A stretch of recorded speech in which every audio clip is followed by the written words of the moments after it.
6 ans après le début du mouvement #MeToo, les déclarations d'Emmanuel Macron condamnant une chasse à l'homme à l'encontre de Gérard Depardieu, qui fait face à 2 accusations de viol, ainsi que la tribune de soutien à l'acteur qui a suivi, ont suscité l'intérêt de la presse étrangère qui s'interroge sur une certaine ambivalence française en matière de violence contre les femmes.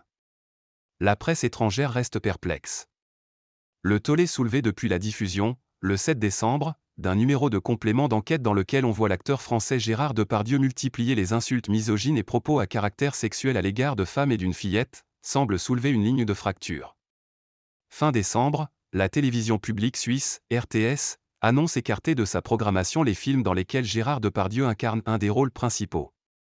Même décision en Belgique pour la RTBF, le groupe audiovisuel public, qui dit ne pas tenir à lui faire la moindre promotion par les temps qui courent. D'autres régions ou villes étrangères prennent la décision de rompre, d'une façon ou d'une autre, avec l'acteur. C'est notamment le cas du Québec où le Premier ministre, François Legault, a suivi l'avis de son Conseil de l'Ordre et retiré à Gérard Depardieu le titre de Chevalier de l'Ordre national du Québec, plus haute distinction décernée par le gouvernement québécois. La commune d'Étainpuy, en Belgique, lui retire quant à elle le titre de citoyen d'honneur qu'elle lui avait attribué à l'été 2013 alors qu'il y résidait.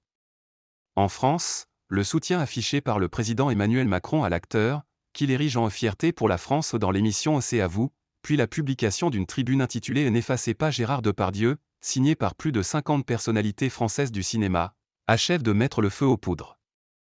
L'affaire Depardieu est depuis discutée par la presse étrangère en ce qu'elle semble mettre en lumière un problème récurrent en France.